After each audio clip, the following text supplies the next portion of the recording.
technology, and I wish everyone could read the book, but it's about a $200 book, and I want you to read like 3 chapters of like the dozen or so that are in there. But he talks about the problem with educational technology is that it's often domesticated to what we already do. We're going to do a one-to-one, and then everyone has a one-to-one, and you go in classrooms, they're doing the same thing, only instead of doing it on paper, they're doing it on a tablet. Okay? And what we should be thinking about is how can we do things differently now that we have this? Okay? And the flipped classroom model is sort of one way to do that. A little background for me, I was sharing with the tech folks here. I come from a radio and television background. My first degree is in radio and television. I teach a video editing production class. And so for me, the video producing part of this was not going to be a big deal. The bigger deal was I need the technology in place so I can have the kids get that stuff to them. Okay? So I'm trying to do things different because it's more about pedagogy and what I'm going to do with it than what it is, the technology itself. It doesn't matter if your school goes with iPads, it doesn't matter if you go with Chromebooks or notebooks or laptops, whatever they go with. It's more what are you going to do with it. Okay, and again, Cummings, Sayers, and Brown, I am again going to cite all my sources because it's just what I do. Who knows this guy? Everyone, hopefully, Ken Robinson, Sir Ken Robinson. In his TED Talks, he talked this idea of how do you do things differently, and I believe in this one he's also talking about the fact that he asked the question of the audience, who's wearing a watch? You know, and he said it was odd at the time because it was all people over a certain age that wore the watch, and everyone else who didn't wear the watch because they had their phones. Okay, I wear a watch.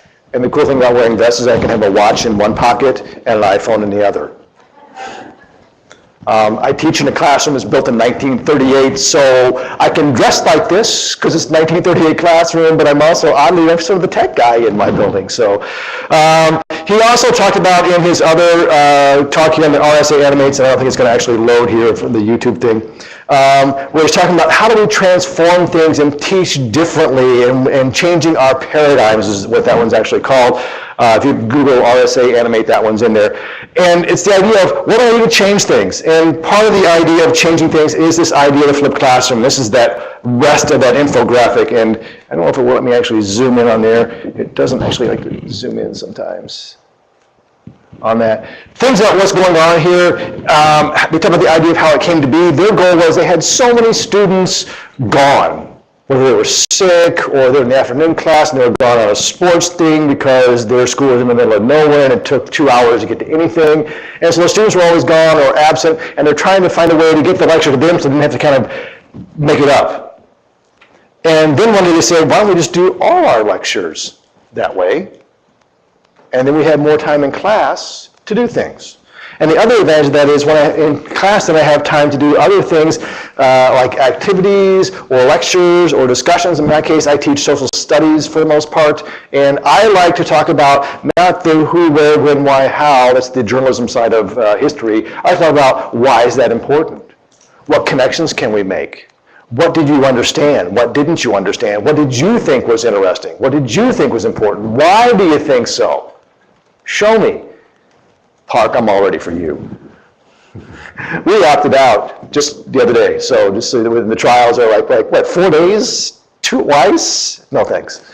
I record my videos on Camtasia for Mac, which is, like Ryan at TechSmith saw that in my notes. And as a result, again, if you are interested, or if you have questions for me, I might throw one of these your way, so let me know.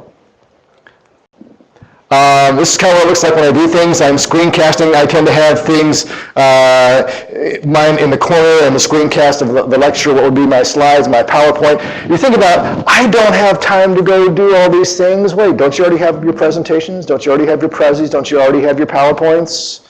Okay, all you're doing is recording yourself doing those. And what's your other big fear? What? Recording myself. I don't want to make a mistake because now it's recorded, right? Do we make mistakes when we give lectures? Yeah. Anybody know John Green? Crash course videos? Yeah? Okay, they're working on more literature ones, by the way, just so you know. After they finish the U.S. history ones, which I think they're done. So John talks fast, and I can give him a run for the money, so please stop me if I get too fast. But one of the things they talk about, and there's this idea of what, you know, they make mistakes too. John Green says, John Bergman says, and Aaron Sam says, make a mistake, that's just part of the thing, correct it, go on. Your students will understand.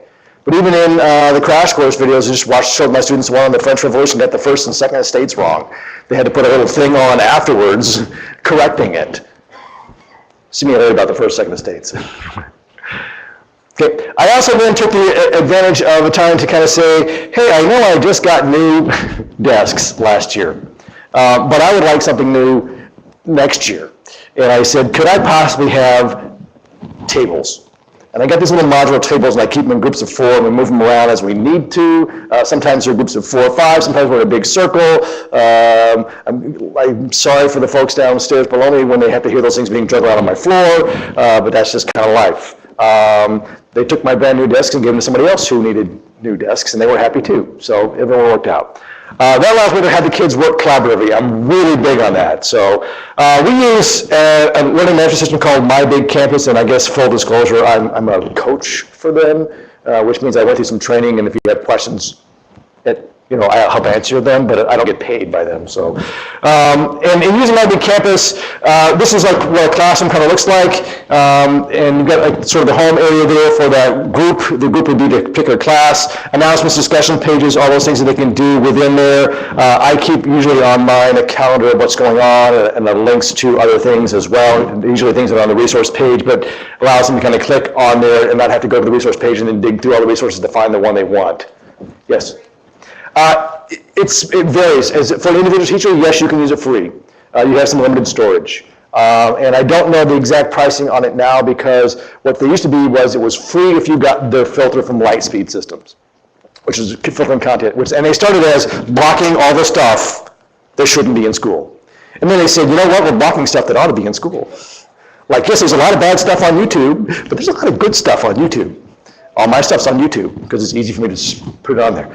But what they do is that you put the URL in, they check it out, it's okay, but it's in there. And then they can watch it through My Big Campus without having to get the ads and the flame war comments at the end.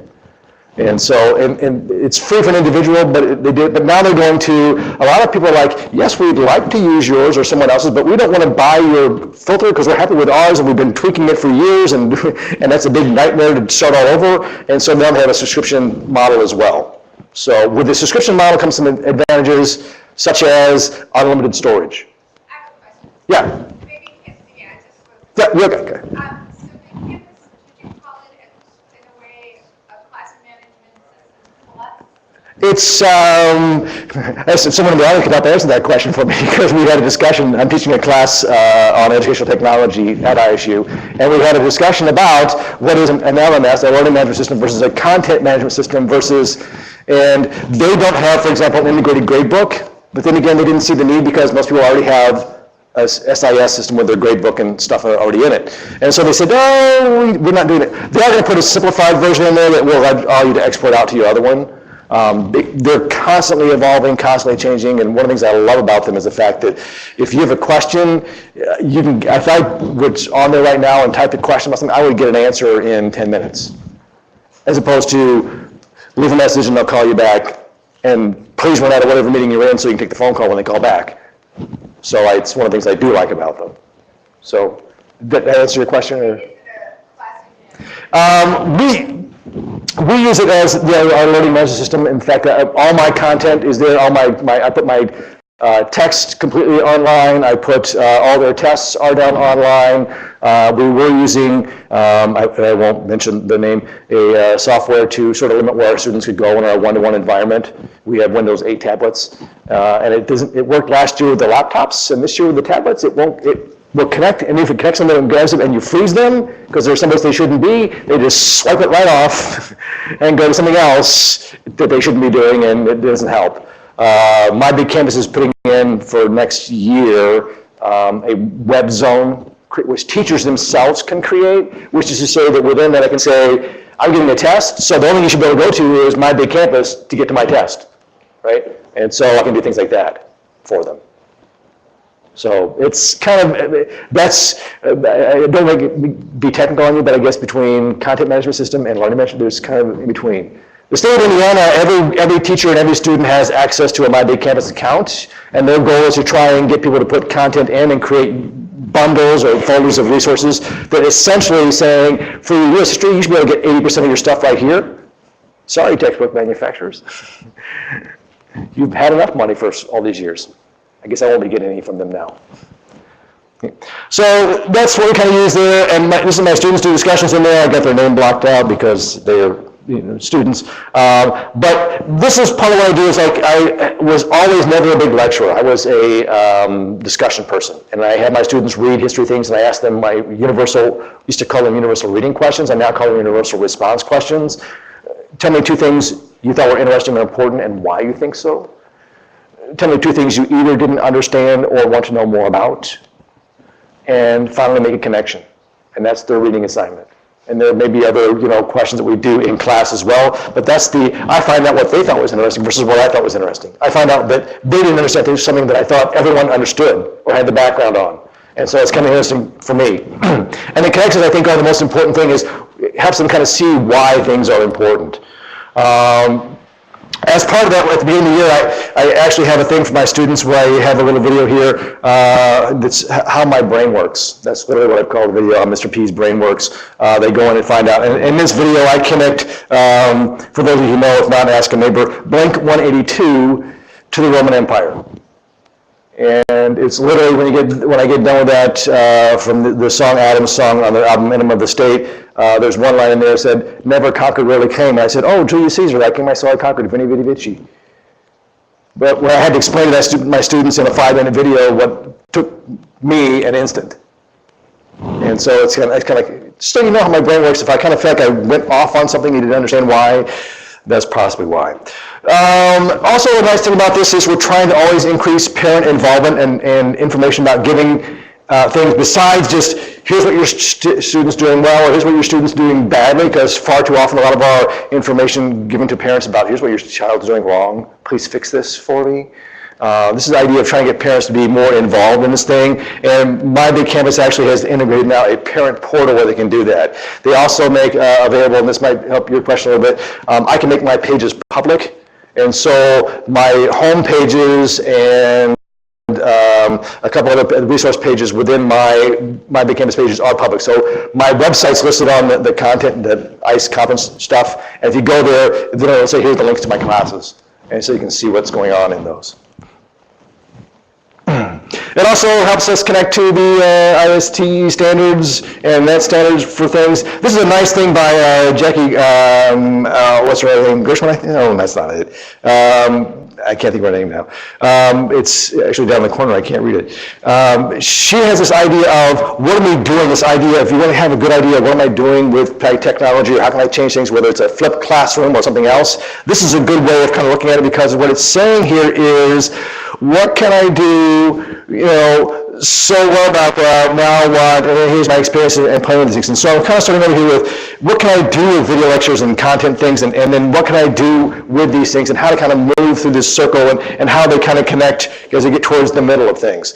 And I've got a thing at the very end, which I think is a graphic that a guy put out on the web, it's just a handwritten piece of paper, but I love it. In a typical flipped classroom, you might see something like this, where, like my classroom, where students are grouped in little clusters, teachers walking around answering things, my students read and do their assignment in class. Because when they get home and they're frustrated and they can't do it, and they ask mom and dad, and they go, I don't know. Well, my daughters ask us, and I say, oh, well, it's this, because I'm a history teacher, and my wife's a math professor at ISU. So between those two things, we usually answer our daughters' questions. A lot of parents are kind of like, I have no idea what they're talking about. Ask teacher when you get back to school tomorrow. Well, wouldn't it be nice if they're doing the homework there with you, the experts, you can kind of say, oh, here's your misunderstanding. Maybe I have to reteach a mini lesson while I'm doing that. So things that you can do in a flipped classroom idea. Because, as Ignacio Estrada said, if a child can't learn the way we teach, which is teaching at them, lecturing, maybe we should teach the way they learn. And the way businesses want them to do things, which is collaboratively. Or as Ken Robinson says, hey, collaboration outside of the classroom, and in school we call it cheating. Working together, you're cheating. Working together is that smart. Okay? Because you're teaching each other, then actually you're both learning more. Okay, if you want to do this kind of idea, I've got a few steps here, and I'll kind of run through these. I don't want to get into a lot of detail. And again, if you have questions, please ask one minute. Okay, analyze your teaching. What do you want to go? Okay, start with, first of all, what are you doing now? Okay, for my case, again, I was more of a discussion person versus a lecturer. I might lecture once, twice a week in one of my classes. Okay, whereas a lot of people will lecture like 3, 4, 5 times a week. Okay, I'm not that way. I'm more discussion. Let's talk about why it's important, see how things are connected. Okay, if you lecture a lot, you can take that out of the classroom and now have time for things. You know who loves my videos? This freaks me out. I'm taking tickets at a ball game, and the parents go, "Oh, I love your videos," and as parents, I'm like, "Oh, okay." I didn't realize my parents were watching the videos, but they are. And the weird thing is, I get somebody from someplace else says, "Thanks for helping me pass my test," and I have no idea who they are. From someplace else, I had somebody in Turkey once, that would really freak me out, that they said, "You helped me pass my test." I'm like, didn't know what. Okay. The other thing about videos is, if you record them as, my special education teachers love those. Because what did Mr. Pulley talk about in class today? What did he say in the lecture? I don't know. Let's go see it again. Or maybe they can watch it 4 or 5 times, and some students might have to watch it once. Or as John and Aaron found out, John Bergman and Aaron Sams, the sort of innovators of the flipped classroom idea, said sometimes their students would watch it at 1.5 or 2 times speed. And they're like, how annoying is that? Did it work for them? It's fine. Okay, they're the ones who get it. Okay. If you already have a class time, I can use this new time for class activities and projects. If you're already doing projects, what would you like to do to go deeper? Okay, so this is kind of analyzing what it is you're already doing, and again, all these are on the Prezi, it's available to you. So think about how students learn this idea of scaffolding.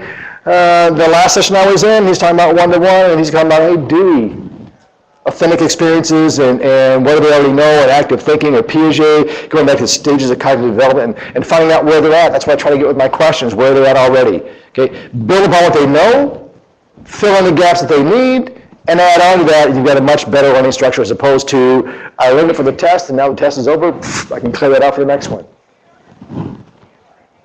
Okay. Teachers rarely have time for one-to-one tutoring sessions, which make these things important, which is required for this. However, if my lectures are out of the classroom, maybe I can do that. Mastery learning based on the work of Benjamin Bloom can be an effective way of helping students learn. Most students learn excellently. Includes things like, small group work, peer tutoring, alternative programs such as other text, videos, computer programs. Hey, now we have time for these things. That's all about, we're just trying to make time. It's not about the videos, it's about what I do with the time I create with the videos. Okay. Project-based learning, another way of doing this, students learning through engagement in actual projects that have to be these kind of things, varied and novel and all of that.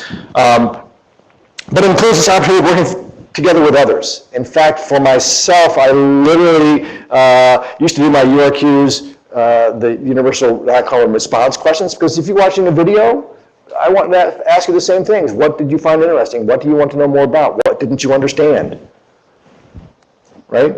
Sometimes the book has a little blurb and they're like, it's in the context and to a bunch of educators who know the subject, that makes sense. If the student's like, what? I didn't get that.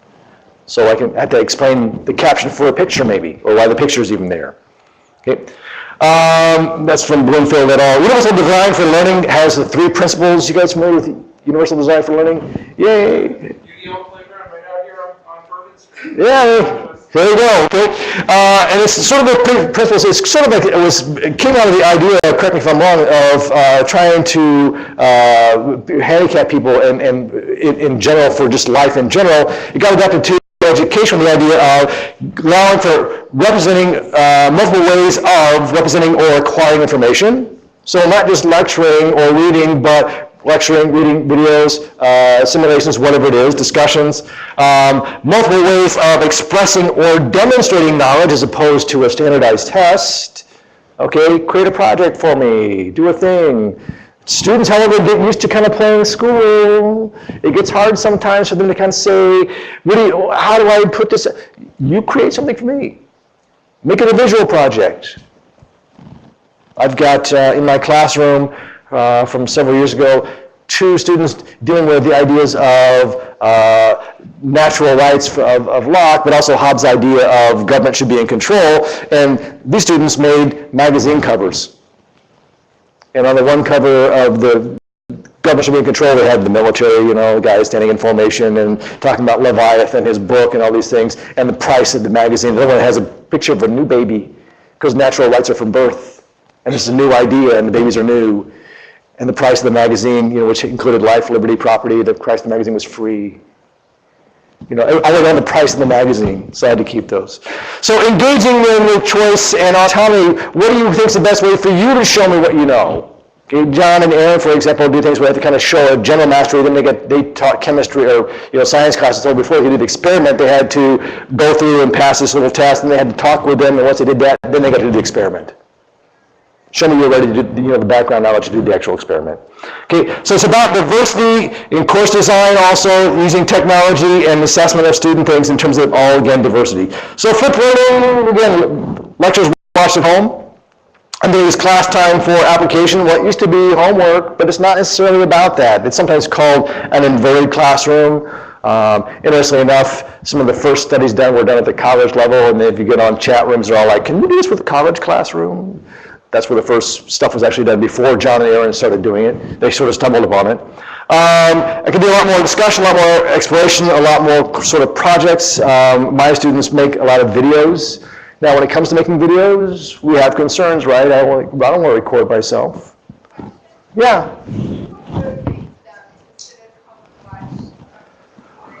What motivates them, in my case, the only real homework they do outside of class, besides watching those, is doing the study guides for the tests. And guess what's in the lectures? The answers to the study guides in the test. But the lecture today is important for tomorrow, not like down the road. So how do you motivate them to sit down and listen to, an Algebra 2 lecture? Hold them accountable. They're tired. Hold them accountable.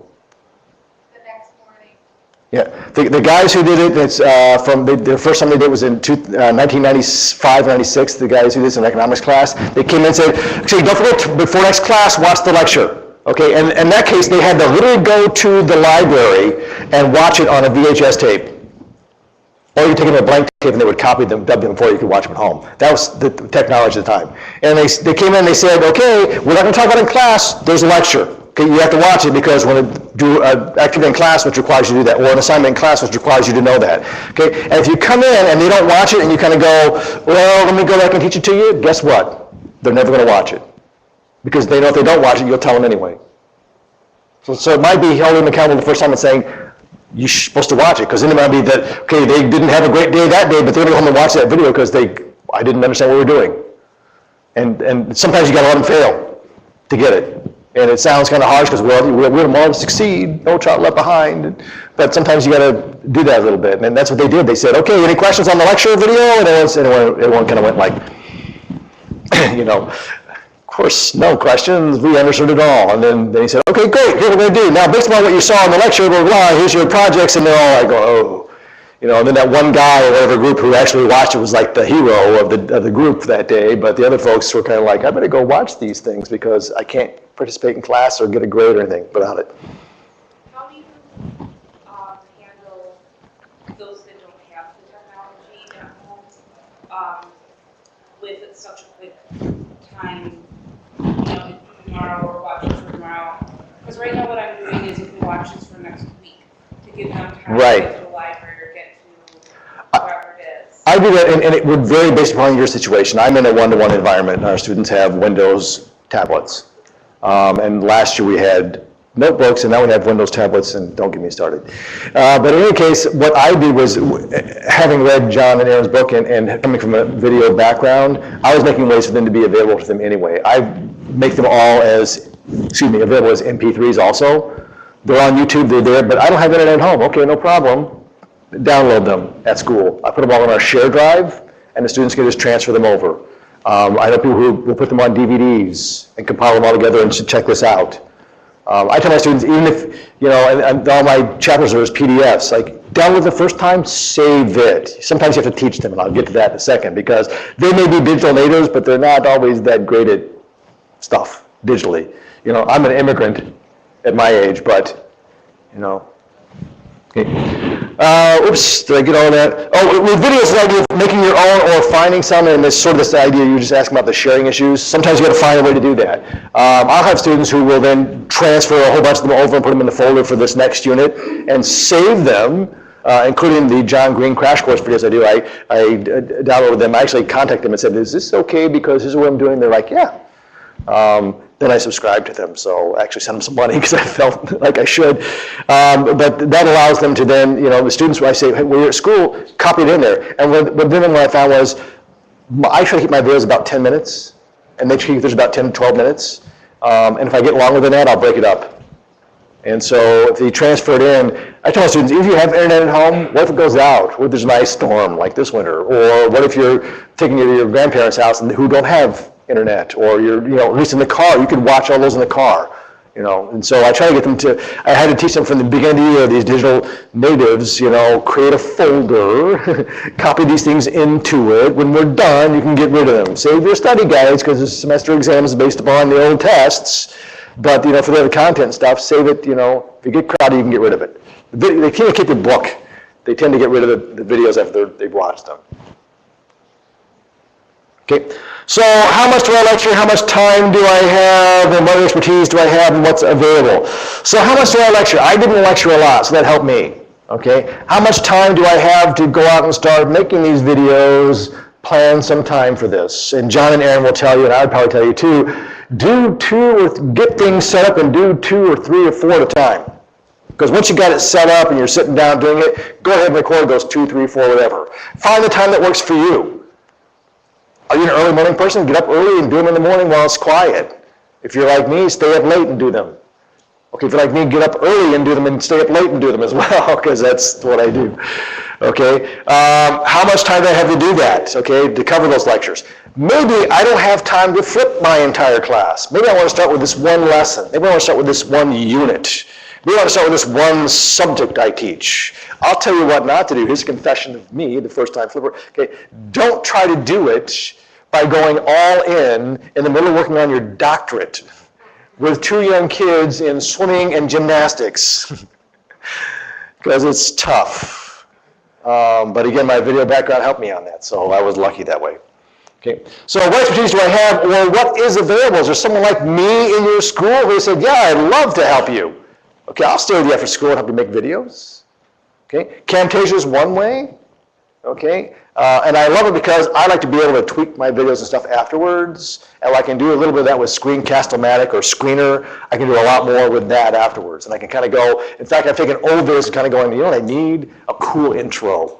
And so I made a little cool intro in iMovie and exported that out and put that on in front of it. Now I have a cool intro. Okay, I think it's cool. It's got Adam Ant for music. Look up Adam and the Ants. Don't know them, do you? Okay. What kind of support do you have from your tech people? What kind of support do you have from your administration? I had to go to my administration and said, here's what I want to do. Here's what it is. Here's why I want to do it, which is why they bought me a copy of Camtasia Studio, which is why they bought me my new desks, which is why, because they also knew as we were going to one-to-one, I was doing this, and yeah, here's another bad way to try to do it. As your school's going to one-to-one, and you're working on your doctorate, and you have your kids and all those other kind of things going on, I think I'll flip my classes at the same time. But I've been kind of waiting for this to happen, so I just jumped in because I'm that way. Okay. Final thoughts here is think about things with sort of organizing things digitally. What kind of skills do your students have? Okay. This is the digital natives versus digital immigrants. I'm 52. I'm an immigrant. I shouldn't know anything, but even though I dress with bow ties and wear a pocket watch, if the kids have a tech question, who do they come see? What do you know? And I don't know everything, but I can point you in a direction. Okay. However, even though they know technology and they're comfortable with technology, I find a lot of my students are not comfortable using technology for school because it's new and they don't want to do that. That will change for me next year because we've moved it down to our middle school, so they will be coming in having had the same system and know my big campus already and know the technology a little bit. So that will be easier for me. I'll have less of that. But it's funny because my students come in and it's like, okay, all your stuff's on my big campus and here's your stuff. We're going through the lectures. Are going like, okay, this is okay. So can I have a book? Yeah, there's a book. I have a classroom set of books. Use the book in class if you want to use the book. I like books.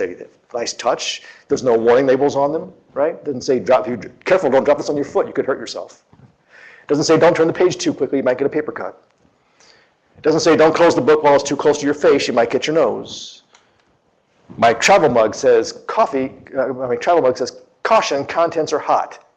It's my mug, I put the stuff in there, I know what it is, hot or cold. It might be summertime and I have something cold in there. But they have warnings, books don't. They're kind of nice sometimes. But my students sometimes don't know how to do things. But then they had the first test, and the test is on the computer, and they're like, what? Their first reaction was, I would rather have a Scantron test than this. And they don't like Scantron tests. Do we have to take this on the computer, really? Yes. And they took the test, and they got the results immediately. And then several months later, we're taking a test. Test day, come in, the internet is down. Been there, haven't you? Internet's down. Here's the paper copy of the test. A couple cases we're kind of complaining about have to take tests on the computer, like, yay. Other cases are like, what? Including the kids who complained earlier, what? I have to now take this on paper? And then they got done, they handed it in to me. You know what they asked me? Yeah, when is it going to be done? When do I find out what I got?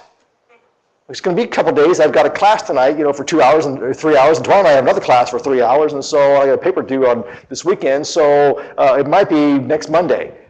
And they're like, what? Can't wait that long. You should get my results instantly. So sometimes even though they're digital natives, sometimes they're better at creation consuming than they are creation of content. They're better at content consuming than they are creating content. And so sometimes it's a new thing for them. Okay, this is the one I want to go on to yet. What do you want kids to do with technology? Remember I started off with the idea that technology is a tool? Okay, and what I want to tell you about this idea is technology is not. Wrong answers are make Prezis, like I've got. Wrong answer is start a blog. Wrong answer is create a Wordle. Wrong answer is produce videos, flip charts, use the whiteboard, develop apps. These things are all wrong answers. The right answer on the other side would raise awareness, start conversations, find answers to their questions. They write I want to know more about this. And so my response to them on the discussion is, go here and tell me in class what you found. Answer your own question and share it with the class. Okay. Make partners, change their minds, make a difference, take an action, drive change. But what you're going to do is, technology is a tool, not a learning outcome. So what I want to do is make a Prezi to raise awareness. Right? Pick something from column A and column B. It's like a Chinese menu over here. Right? Pick some things. You don't have to use all of them either. Just because I can't use all the things that they throw out at me doesn't mean I can't use any of them. Find the one that works best for you and your style and use it. And go that route. Okay? Use these things to drive changes and look at things. So I was hoping there might be more questions, but I don't know if you guys have any more questions, or anyone in here who already is doing flipped classroom at all, or played around with the idea a couple? Yes, what do you teach, can I ask? I'm a special ed teacher. I co-teach in the science and in the cultural geography. We played around with the flipped classroom. The guy I co-teach with, my partner, I guess you want to call him, he makes the video. Because he has more of the science background than I do. And so it's work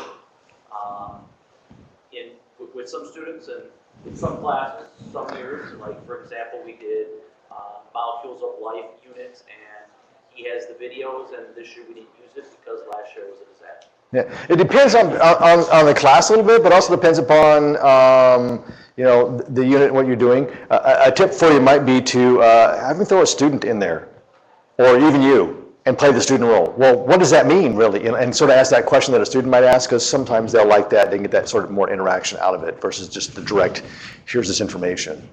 So that might be a tip. Yeah. Oh, then I'll keep. Can I show you a video? I can't. Yeah, and well, I'll get to that. Would you have a question? Yeah, my question was, we're discussing moving into kind of a flipped classroom for our middle school group, but some of the teachers are not fully prepared to take that on. So what advice can you offer? Oh, okay. Oh. Let me flip that around so I can get at it. Okay, I'm sorry, what was you're going to think about going to a flipped classroom? Talking about it. Okay. Some of our middle school teachers are kind of hesitant to do that. So what advice can you give that I can share with them to embrace it more and want to take that step into this new territory for us? Try with the positives and realize, I guess the big thing is they don't have to necessarily just jump into something completely. Try it, see how it goes. Maybe you have to tweak it a little bit. Maybe that particular unit didn't lend itself to it. Realize just because my lectures are recorded and gone out there doesn't mean I'm not going to stop and say, oh, let's clear up this misconception in class, and it might be a mini lecture. I still do that in class.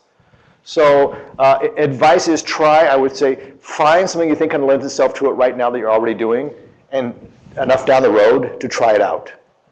And start small. I mean, don't do it the way I did. I just dove in, but I had a video background and had been waiting, and as part of a class of the summer, I started recording things. So, not finding, where did I put my video on here?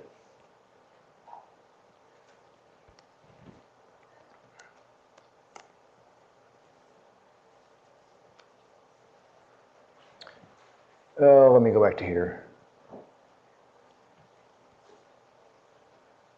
Come on.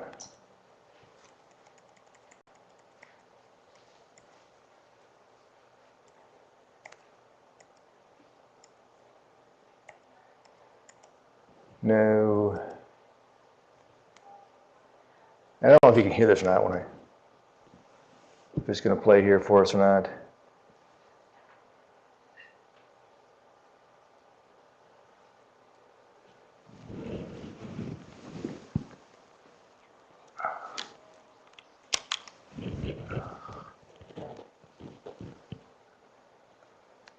Let me try this then.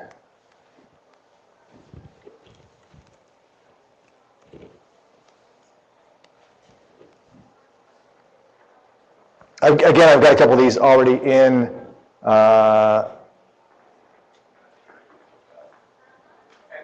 attached to the thing for you if you want to go watch these. And I have some things that are like old nightly news things.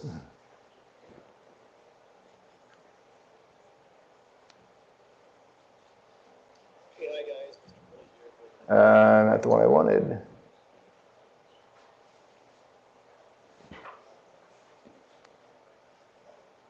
Hey, hi guys, Mr. Pulley here. I'm trying to explain to my Philcrest students how my brain works, because it's a little odd. This is sort of me, again, this is the version without the introduction on it because I combined those two together. But this is me talking in a corner. They tend to like seeing you as opposed to some disembodied voice. So that's a possibility. And again, Blink 182, the Roman Empire. The Roman Empire. Okay. How am I going to make a connection between the Roman Empire and Blink 182? Stick around, see if I can't possibly make this work. Okay. And my students, by the time they've watched this, have seen me do a few, and they're kind of like, oh, we get it now. But they watch, they're going to go, now you make sense. You know, so. Or maybe not sense, but at least we understand where you're coming from somewhat. So I use Camtasia for Mac because I have a Mac, and they've just added some new features to it. It was just Ryan was just telling me one of the things they do is literally I can record stuff with my phone now and sync it through the cloud, and then come in and it creates a QR code, and then I can go in and just say, put this one in my project, and pull it right into my project now. It's not a free program, but I have free copies to give away. So if you're interested, yeah, okay. Anyone else who might be interested in something like that? Okay, I got a copy of, I've got one copy for Mac, one copy for Windows, and one copy of Snagit, which is, can kind of help you grab things off the internet. So let me know about that, okay? Other questions? No? Thanks for watching, participating, and